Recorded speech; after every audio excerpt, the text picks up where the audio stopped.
Da var vi live. Hei, alle sammen. Jeg Roar, og jeg har med kollegaen min Kato. Vi skal gi dere en liten presentasjon som vi har gitt tittelen Temmelig Hemmelig, som vil ta for seg hvem NSM hvem NSM NorCERT og etterpå skal vi ha en liten live demo.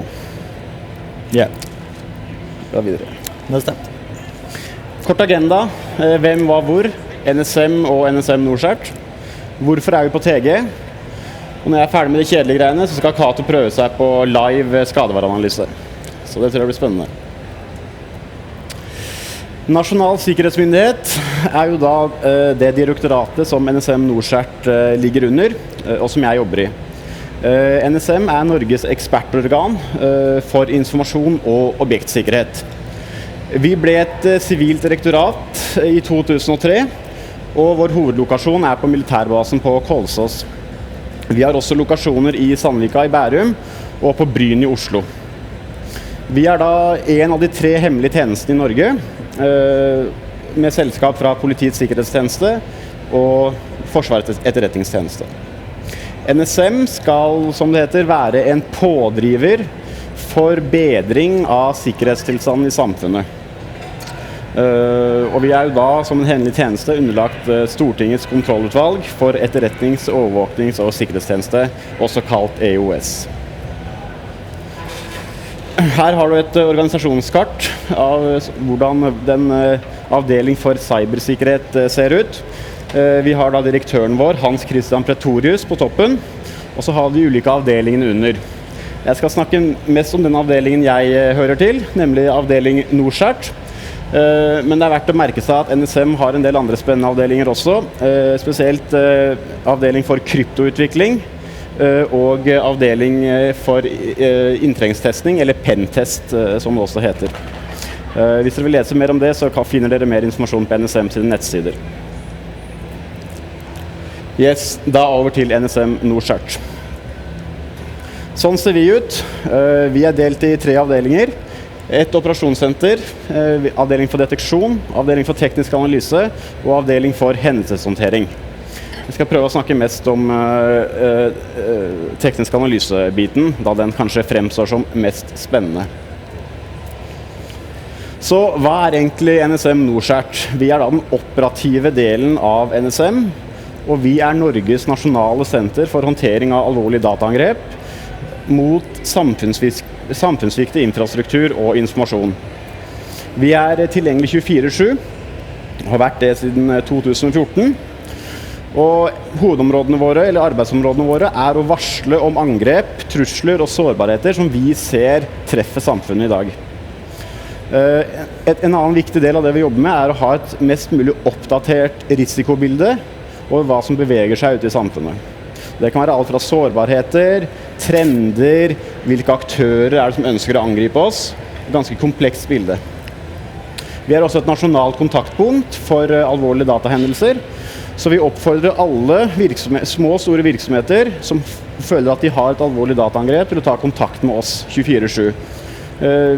Alle våre tjenester vederlagsfrie, så man må ikke være redd for å ta kontakt med oss. En av de sentrale tingene NSM NorCERT drifter det vi kaller for VDI, eller et nasjonalt sensornettverk, varslingssystem for digital infrastruktur. Det skal jeg snakke litt nærmere om. Varslingssystem for digital infrastruktur, kort VDI, et prosjekt som ble startet i 1999, eller rundt 2000. Det var da forløperen til det som i dag NorCERT. Det et public-private partnership, der private virksomheter betaler en avgift for å være med. Virksomheter som fundet over statsbudsjettet betaler typisk kun selvkost.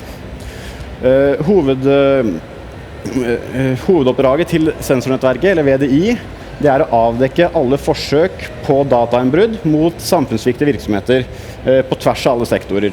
Så det da være innen kraft, tele, finans, you name it, government. Det helt valgfri deltakelse, men vi opplever at det ganske stor pågang, og det ganske lang kø av virksomheter og bedrifter som ønsker å bli NorCERT-medlem, som et krav for å få en VDI-sensor. Sånn røffelig avdekker vi mellom 50 og 100 forsøk på digital spionasje årlig, og vi har ca. 2-3 000 saker av mindre alvorlig karakter. Så vi har ganske mye hending i fingrene i. En stor del av NSM NorCERT avdeling for teknisk analyse. Sentrale fagområder de jobber med skadevareanalyse, eller reverse engineering, forensics, da typisk av disk og minne, og nettverksanalyse, da typisk av PCAP eller andre logger. Disse fagområdene veldig viktige for oss når vi håndterer en hendelse ute hos en bedrift. Da ønsker vi ofte å få et best mulig bilde av hva som har skjedd. Hvordan ble bedriften kompromittert?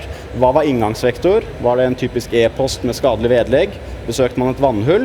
Alle sånne ting viktig å kartlegge for å forstå angrepet i mest mulig detalj. Vi jobber også veldig mye med signaturer for deteksjon. Skadevareanalytikerne bruker da typisk JARA-signaturer, som da detekterer skadevare, mens nettverkanalytikerne skriver mye signaturer i snort og suricata, som vi da pusher til VDI, som da detekterer live ute hos virksomhetene. Et annet stort felt altså det vi kaller for digital kontraetterretning, eller threat intel, der man ser på sammenhengen mellom aktør, infrastruktur, kapasitet, metode og mål. Så hovedoppgaven til en threat analyst da å prøve å kartlegge hvilke aktører det som prøver å angripe Norge, hvilke metoder det de benytter. Vi har også et utstrakt nasjonalt og internasjonalt samarbeid. Informasjonsdeling key innenfor informasjonssikkerhet, og vi etterstreber å dele så mye informasjon som mulig. Yes. Det som kanskje interessant for mange her, det systemet vi har med deltidsstudenter. Siden 2014 så har NSM NorCERT rekruttert studenter til faste deltidsstillinger hos oss. De bidrar da med å bemanne operasjonssenteret, som 24/7, natt, helg og under ferieavvikling. Det gir studentene en mulighet til å få en veldig praktisk og meget relevant erfaring i tillegg til studiene. Vi har veldig stor fokus på valgfrihet, så hvis man blir ansatt som deltidsstudent hos oss, så det på en måte ikke en smørbrødliste med oppgaver du gjentar og gjentar og gjentar, men vi ønsker å tilrettelegge for at studenten skal fokusere på det man mest interessert i. Det være seg enten utvikling, nettverksopplegg eller typisk skadevareanalyse. Når man deltidsstudent hos oss, så det gode muligheter for 100% stilling etter endt utdanning, og veldig mange analytikerne som jobber hos oss nå har tidligere vært deltidsstudenter. Vi får studenter fra hele landet, men hovedsakelig fra skolene i Oslo, på Gjøvik og fra Trondheim. Vi har 2 stykker som pendler fra Trondheim inn til Oslo for å jobbe deltid hos oss. Det setter vi veldig pris på. Vi har hovedsakelig 2 inntak i året, så det bare å følge med på nsm.no og på Finn. Man kan lage en alarm på Finn som sier ifra når vi har nye stillinger ute.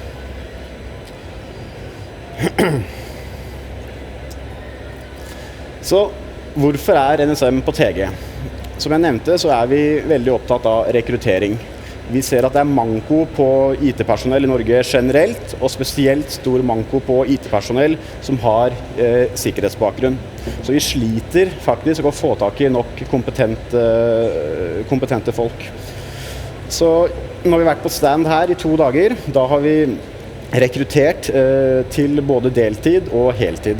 Så de som har vært bortom kunne få med dere en stillingsutlysning, og vi håper at vi får inn mange søkere. Vi også her selvfølgelig for å profilere NSM og spre kunnskap og informasjon om IKT-sikkerhet. Vi opplever at det en del misforståelser om hva NSM egentlig driver med, og jeg synes det viktig at vi reacher ut til dere og på en måte oppklarer i sånne misforståelser. Vi også veldig ute etter å motivere dere som her spesielt, til å kanskje velge dere en karrierevei innenfor IT, og da spesielt med fokus på IKT-sikkerhet. Jeg kan jo trygt si at da det veldig gode jobbutsikter for dere. Så ja, motivasjon en viktig faktor til at vi her. Litt om resultatet med 2 dager på stand her på TG. Vi har hatt over 200 deltakere som har forsøkt seg på en liten NorCERT mini-challenge og gjort seg fortjent til en fin t-skjorte. Vi har opplevd et konstant trykk. Vi sto på stand 15 timer i går og omtrent like lenge dagen før. Og vi har faktisk hadde ikke klart å prate med flere enn det vi har gjort. Så vi veldig stor interesse til tross for at standen vår kanskje var av det mer kjedelige slaget. Jeg har mottatt flere CV-er. så det kommer jeg til å sende rett over til HR, og forhåpentligvis bringe det videre i NSM-systemet. Jeg har også snakket med veldig mange flinke og engasjerte deltakere, og ikke minst et top crew, som er veldig kjekt å bli kjent med. Mange har uttalt at de synes at fagfeltet IKT-sikkerhet er spesielt spennende, og de ønsker seg mer workshops og mer aktivitet på stand i fremtiden. Så mest sannsynlig, og jeg håper at de kan få lov til å komme hit også i 2018, da med enda flere folk og enda flere aktiviteter på stand. Vi ser at vi ser at responsen her har vært helt overveldende, så tusen takk for det. Yes, da har vi vært gjennom kjedelebiten. Da skal vi prøve oss på live skadevareanalyse, og da er da kollegaen min Kato som skal dra dere gjennom det. Tusen takk. Ja, god dag. Dere hører meg fint? Ja, det tror jeg. Jeg blir jo ikke gå frem og tilbake sånn, dessverre, selv om det er litt morsomt. Og what could possibly go wrong? Who knows? Alright. Jeg ser at internett funker. Keynote. So, let's go here. Play. Alright. So, I'm probably going to hold this in English because it's been done in English before, slightly different at the university in Gjøvik. So, it's going to be a quick view of the malware analysis process. This is one of a malware we encountered around August. Quite common now, it has been synced all, so it's not very dangerous, but you will still not get the information about which file this is. The typical indicators that we look for when we go through a malware analysis is we try to find the IP addresses, we try to find the domains. These are for obvious reasons, such as the making signatures for the IDS system that we have, the VDI system. And we try to find register modifications, file modifications, mutexes, and network patterns. These are used for any kind of client-based search for any intrusion or... Yeah, it's quite obvious, that one. Other things we tend to look for in a malware is we try to look for crypto algorithms. A lot of them tends to be custom, which is something I do enjoy because that is more fun to reverse engineer. As well, it gives you a better data set to create good Java signatures from. Try to look for crypto keys. You can store them in a database or so you can brute force easier at some later time if you need that. Similarities between libraries to try to map them up to different type of threat actors. Code style, that one is pretty neat because by looking at a lot of different malware, if you look at a lot of one specific threat actor, you will notice a lot of similarities between the code styles, so you can more quickly attribute the malware to a threat actor by knowing their code style. You also want to know the capabilities of a malware. This helps deciding where it fits into a cyber kill chain. You should search that on the interweb if you do not know what a cyber kill chain is, but a lot of bosses will love you if you know what that is. It basically tells you where the attack is in the current attack chain. Alright, so here you go, redacted already. So we're going to take a look at one file. It is a RTF file renamed as .doc.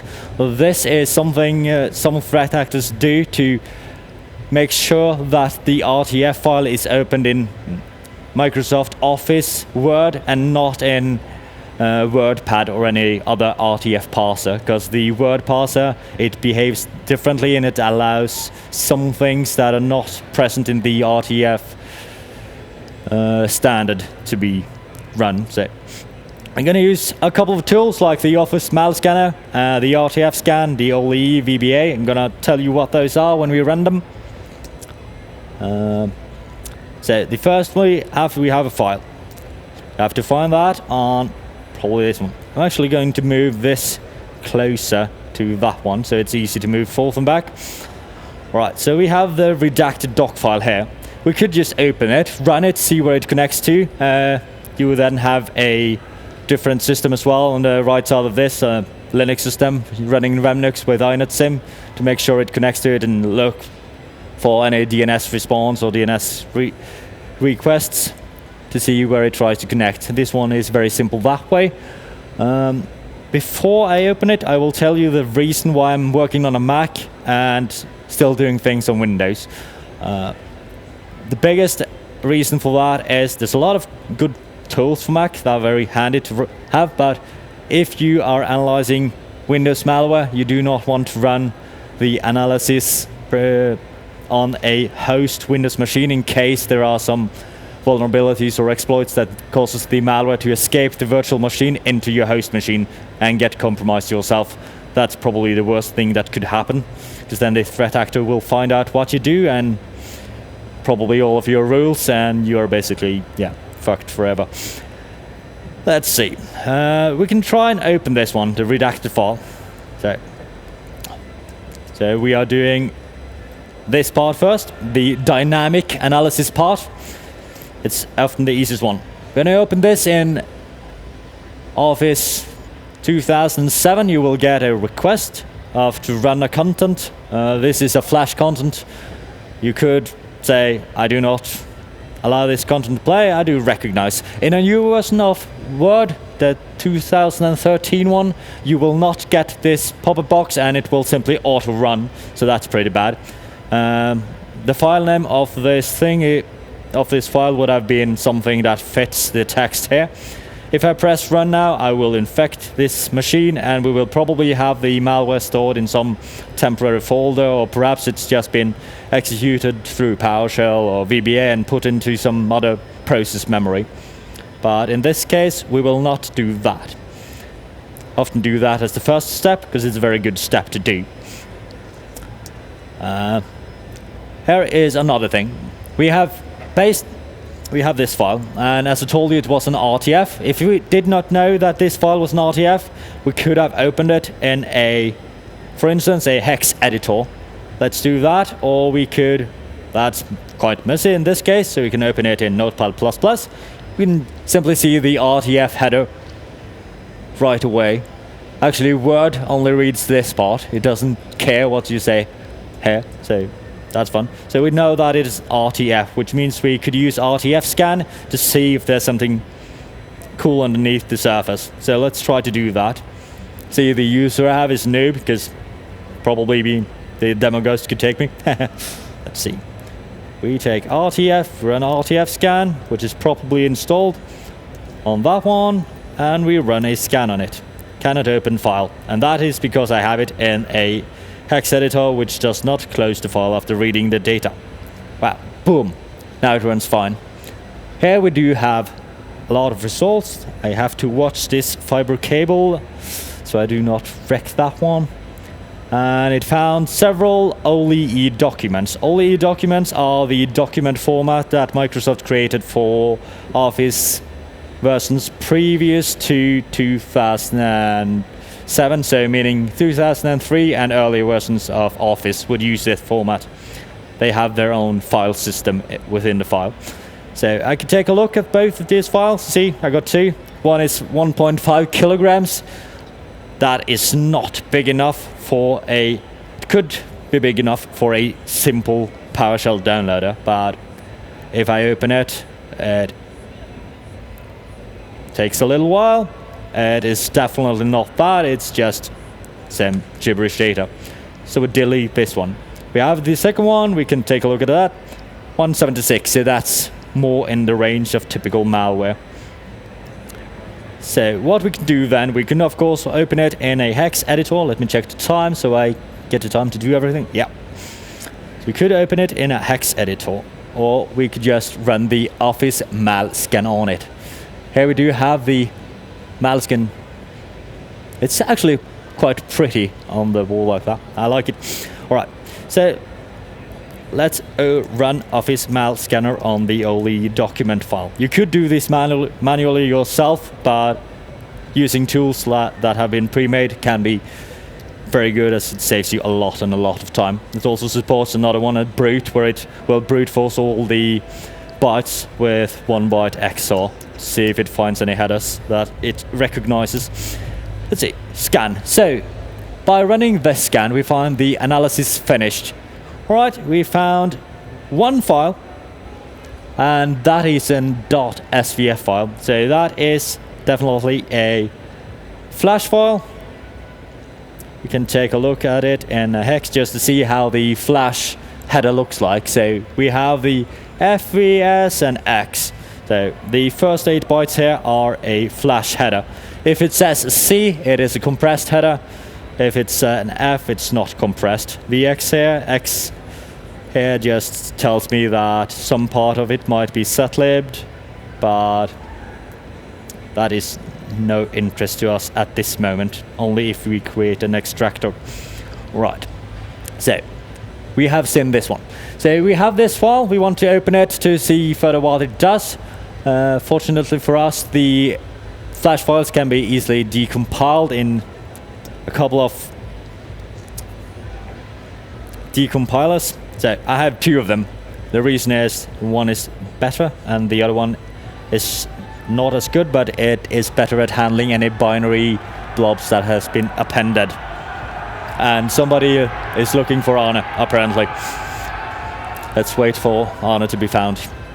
Alright, so let's use the free one first. We can open that one. We have the bin file here. We have the SVF file. Yep, it's probably named SVF. Sad thing about some of these decompilers, they do not open it if the extension hasn't been named correctly. So we can open this in this one. It's very good. Push and pay. We see we have several scripts running. We will have to take a further look at these scripts. What do they do? So we have the main here. Goes through some capabilities thing, looking for x86, which is 32-bit. Creates a listener. It uncompresses some data at some point, reads some unsigned bytes from somewhere. All these things are things we need to look further into. We see here a crypto algorithm. This one is pretty cool because we saw it in a later case as well, just slightly modified. And we see some binary data. When you have seen enough of them, you will quickly recognize the header for this one to be setlib compressed. By the X, and 9C could be 00 as well. But alright, so we have to identify where it starts. So it starts here, the main 22 pay, right, which is created here. Have to go through all the byte arrays. New pay. Alright, so that is stored into a byte array. Let's see, so all these things are stored into a byte array. And I wish I had the mouse here, because that would be nice. We do have some shellcode creating here by adding some NOP sleds. That should be pretty common to see. And we read the bytes into that variable. We have a string.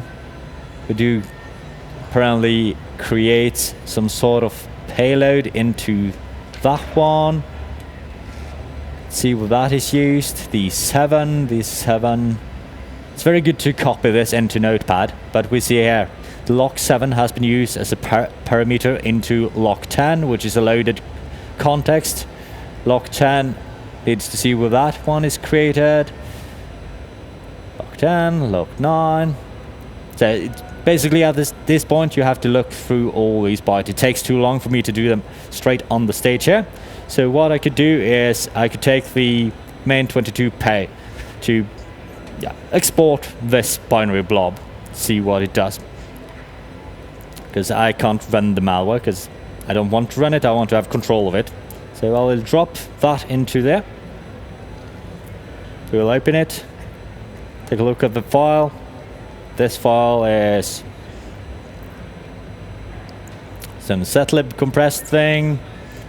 Right, so we should probably start with creating a Python script to decompress that file. I will actually do that not in the interpreter, but I will do it in a come on, there we go, in Notepad so you can see the entire code. So not interesting at this point. File equals open evil file. And let's do it in binary mode. File can just call it data equals to file read. We only do that. We want to. All right. We also have to be sure that this is setlib compressed. So at this point, we know we will have to import the setlib library to decompress it ourselves. So at this point, we would think about: do we want to store it as a byte array, or do we want to store it as a string? File read will read the entire file as a string. If I wanted to make it a byte array to work with the bytes by themselves, I would do like that. In Python 3, I would do that. In Python 2, I will not do that because the setlib library behaves differently in 2 and 3. Let's do that. And we have to go to Google, like we always do, check how the setlib works for Python, setlib, Python, decompress. Let's do that. Fantastic. So we have some blah blah blah blah blah, decompress, string, max length. All right, let's just try it. Data 2 equals setlib decompress. Let's see what happens. Data and print. Let's print data 2. This is a good way of doing things because you will see how what you are currently doing is being treated, so you will not get an error. Python it.py. So there's no such file as evil, of course, because I did not create an evil file here. Evil.bin is useless for me. Right. Let's open that one again. Python art. Alright, so we did get some cool stuff from that. So the setlib compress did not fail.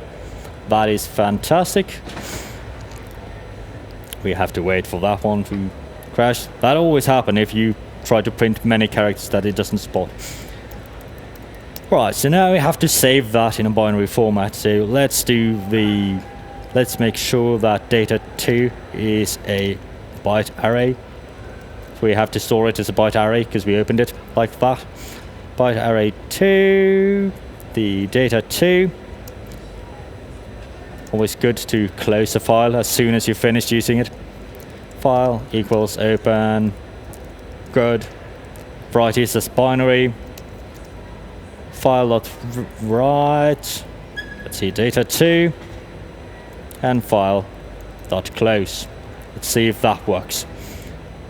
Yeah, alright. Not going to wait for the command line to go for that one. Python it.py. Right, so something happened. Right, we got a new file now. It's named good, so I made it. So, apparently here we have different things. So, some sort of success. Alright, here you see the code that we saw. That one is not interesting at this point. This one is. So, if we look at what we got, the 55, 8B, EC, 81, EC. That is pretty much what you see here.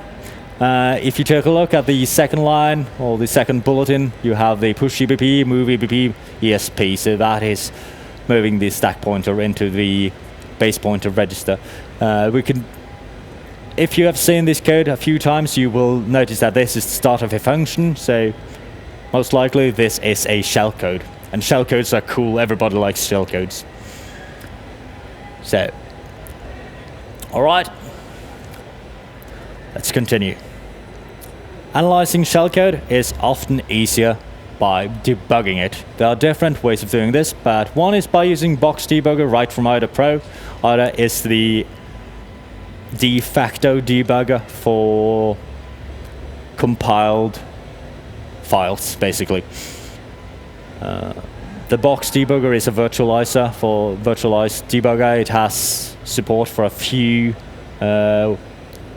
operating system APIs, but not all of them, so it can crash. But for shellcodes, it's usually amazing.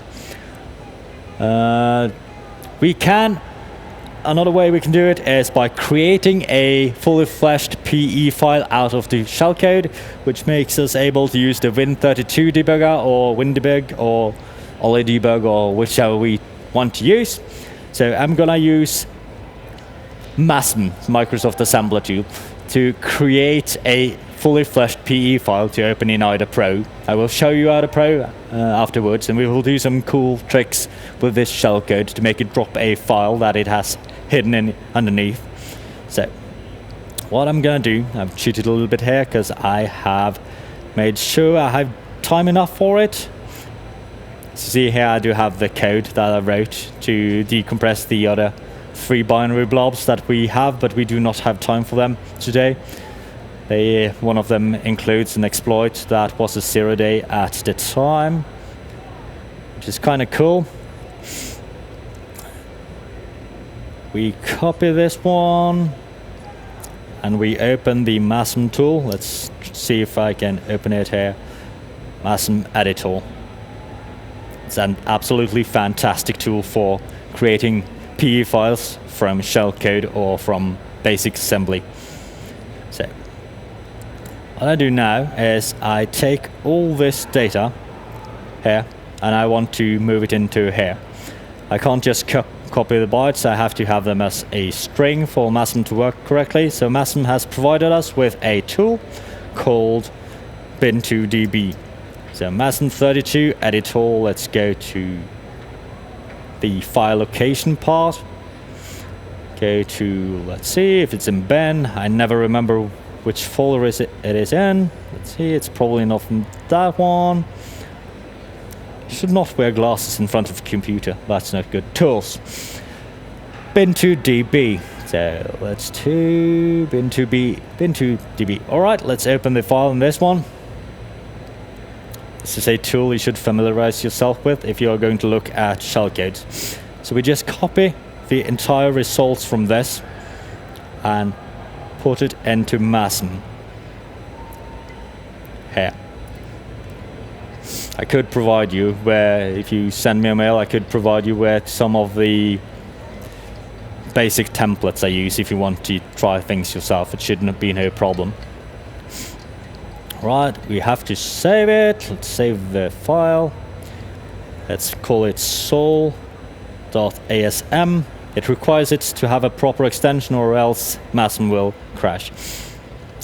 We will then just not build, we can build all. Let's try that. Build successful, that's good. So now let's close a few windows. This usually goes faster with a better mouse. We can close that one as well. Right, so we have the sol.exe and we have the good, which were the decompressed, it's not decrypted but decompressed malware, the shellcode. You can first try to open the shellcode in IDA so you can see what that looks like. So it says just binary file because it didn't see any headers for the file. Yes, I want to treat it as a 32-bit Windows program. We can definitely see a string being pushed on the stack here. Several strings. That is very interesting. Alright, so can't just run it. See, there's no Windows 32 debugger because it does not have the PE file structure. But the box, I can still run box on this one. So what we will do here now is find out what this shellcode do. We created the PE file. Portable executable has been created. That's nice. We can open it. You can see we have a function, the start function. We can even decompile it partially, see it in a pseudo-like C language, like here. You can hide the cast for better visibility. You could here go up and define all these structures and functions to see what things do. This one is of particular interest for today because, as you can see, this points to an address which is just in here. So if we go here, find the address which it points to. Come on, I wish. Right, it's not that easy to see it there. So we've got here jump to next instruction, which is just here. It's kind of interesting because that is a trick they use. Let's see, so we have two variables here, ff and apparently a loop of some sort, and we have some sort of crypto algorithm or something. If you haven't seen this one before, it could be quite puzzling. It looks complicated. A lot of things usually are. I think I might have written it here, what it is. No, I have not written it here, what it is, so I'm gonna tell you. This is the if you recognize it, or you Google, very often you should Google specific constant like this and this one, see if you find any code that looks like it. And in this sample, you will find a code that is the NorCERT twister pseudo-random generator. So we have a loop and we have a NorCERT twister pseudo-random generator. The pseudo-random generator needs a key. If you look at the official code for that one, you will see that this variable at the beginning is the key for that one. So we have a seed key.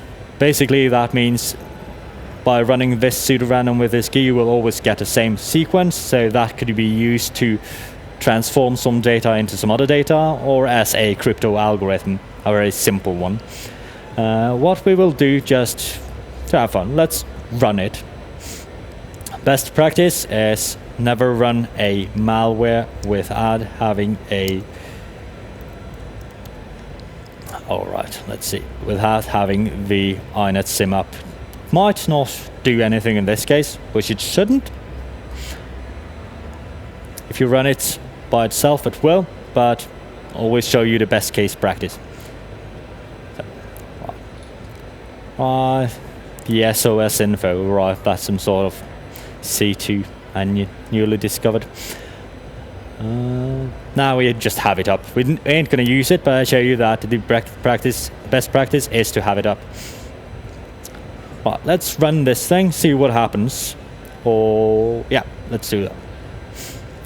As I do want to run this code, and it crashes at some point. It crashes down here. Right, let's see why it crashes down here. We have a square bracket EDX register. The EDX register at this point is some value here, and at that address we have, let's go to it, let's see, 00401D72. So we have some code here in the text segment. A program is not allowed to modify its own text segment, so this crashes because of access violations. So here we do have some self-modifying shellcode. That is quite interesting. So we have seen the pseudo-random generator with a key, and we have seen that it crashes at some point because it's trying to change itself. So let's create a breakpoint at this point, and we just restart it. Now it stops just before. That is fine, because it will crash on the next instruction here. So see what happens here. So if you look at the code, we see that this is right after the generation code, the pseudocode. So alright, that means probably, can it be some decoded data here already that is written into the address of where the ADX register is pointing to? Might be. So let's check out what is in the EDX, in the register that is going to be put in there. Let's see, let's go to the ERP. ECX. ECX, we have 95A4D. So for anybody who has seen a PE file in a hex editor, you will notice that is the first byte of the PE header. So, alright, some interesting things have been decoded. Then, let's do a trick of mine, which I really like. It's a pretty cool trick. I'm not gonna write this out here, I'm just gonna copy it, because this presentation usually takes 2 hours if it's gonna be all good. But let's go to the breakpoint, and we edit the breakpoint. Right, break, read says break, fine. We write in a Python script here. Where this Python script, it gets the reg value from the ECX. I do everything manually. Apparently Python has libraries to do this basically automatically for me, but I read it backwards, change the endiness of it, I create a byte array out of it, and I append the 4 bytes in the ECX register. This is why it's 32-bit, because it has 4 bytes in each register. 4 bytes are 32 bits. So if this were 64-bit, it would have 8 bytes in each register. So at this point, I will then open a file, and I would write the 4 bytes from the ECX register into that file, and I will close the file. VB is pretty wrong. I will have to write AB, because that is append, so it doesn't overwrite anything from before. Right, okay. This time I do not want it to break at this point, because I wanted to run this thing as many times as it possibly can to see if I get something nice out. So this is lazy way. So here it crashes, blah blah blah, at some point, because I do have the breakpoint at, let's see,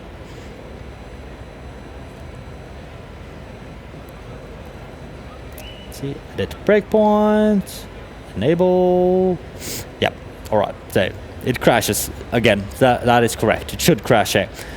So what we have to do now is make sure that this will not try to do this call, and making sure of that means pretty much changing the code of the program itself.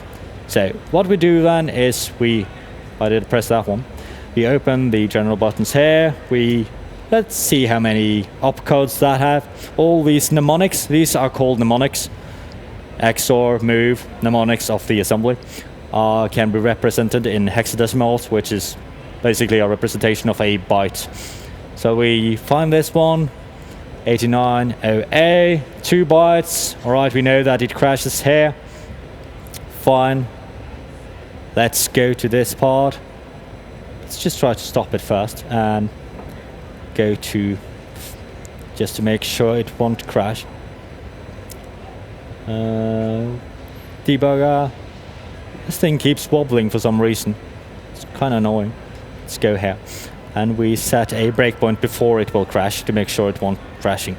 Yes, there we go. Remove that one. So what we will do here then is we will go to the patch program, we will change the byte values, we will change that move instruction. Let's just create a NOP sled. The 90 is the code for NOP, which is no operation, nothing happens, it will just move to the next opcode. So now at this point my script that I wrote in as a non-breaking breakpoint will execute every time it comes here. Let's run it. It is running, it's running, and it's having all fun in the world. It's supposed to have that at least. Running, yeah, see, it is running. If it has stopped running, this would be green, and this would be gray. So at this point, it is running. Let's see if something cool is happening. I don't like doing with mice like this. Out. We have a file out here, which is new. If you look at the file, it gets bigger and bigger and bigger. This is quite cool, because what we're seeing now is decoding self-modifying shellcode real-time in front of our eyes. And that is pretty neat. I really like that. So, now it crashes perfect. It's supposed to crash now. That is fine, because it's going to... Apparently, at some point, it will try to call this shellcode in its own text segment, which it has decoded. We didn't allow it to do that, because we changed the move instruction to NOP, so it will crash. So, at this point, let's just toss this away, ignore it. Let's check out what the cool file that we have written is. mset, blah, blah, blah. Alright, so we have a double here. It doesn't matter much. Let's move this thing. Let's move those 4 bytes. Yeah, sure thing. Save the file. And looks like we have a pretty neat file here. Let's run strings on this file. See if in the strings come on. You can see a lot of strings. You see a lot of API calls. And you see some cool stuff. Maybe you can see other things as well. Trained eyes will probably see what kind of malware this is at this point. So we can take this file, move it into either Pro again, IDA Pro is a fantastic tool created in Belgium. We can see we have a full program with a lot of different functions, and this is pretty cool. We are not going to reverse that one here because it takes a long time. We can see, look at it in a sudo code view. We could create here. You can see that it creates a space. We can actually show you how to create a structure for that. It's quite cool. In IDA, you can go to the Structures tab, press Insert, create a structure, give it a name. I'll just call it struct1 by now. Going to add some fields. So this one is 10 hexadecimal long, which means it is 4 D words long. It is being put into this one. Let's now just call it struct1. It is a pointer to a heap. Now we see that we have several things that has been put into a new structure, and that is cool. And this malware, this is the XOR key, which I taught you guys yesterday, and this is the length of the data which is here. That is the encoded data as well here as well. So it is calling this function, which is the XOR function. You see, normal XOR, it XORs 2 bytes. It goes the reverse way. It starts on the back of the rear end, goes backwards. So it takes the 2 last bytes, XORs them as well with the index, and it modulus it with the length of the key.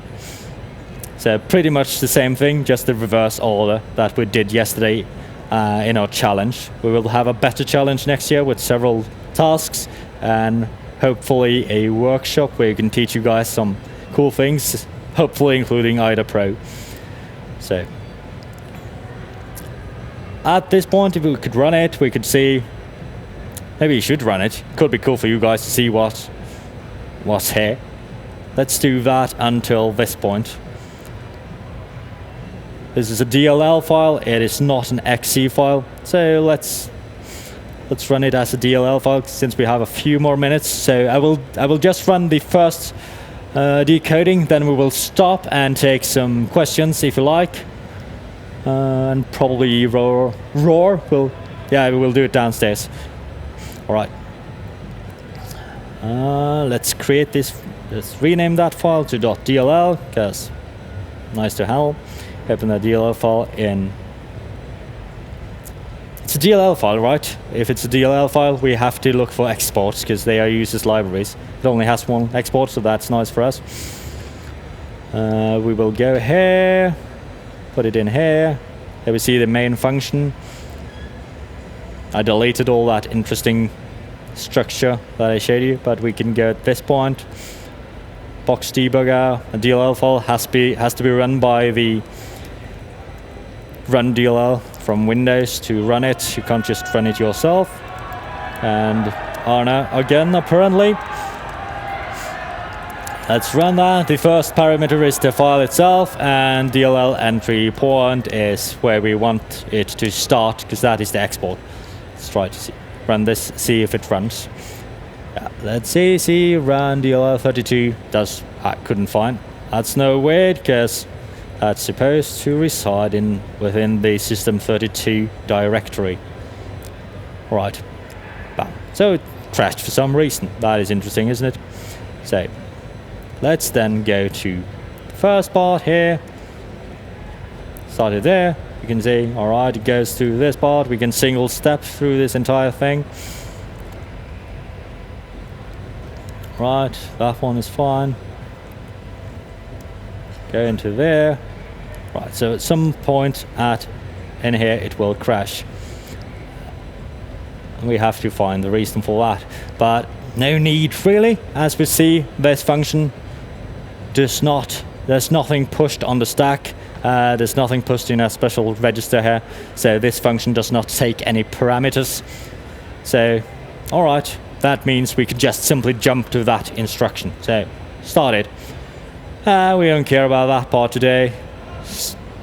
Silly stuff. find the start of this function. Let's just go for that. Sets the instruction pointer. That's a cool thing you can do in IDA. And we can go down here.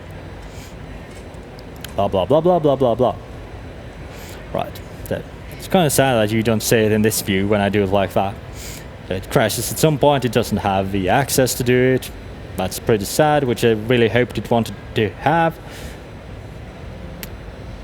Let's see.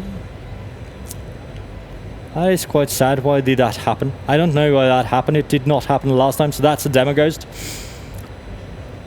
Which means if I'm gonna do this now, I would have to reverse this, because the demo ghost killed the automatic way of doing it.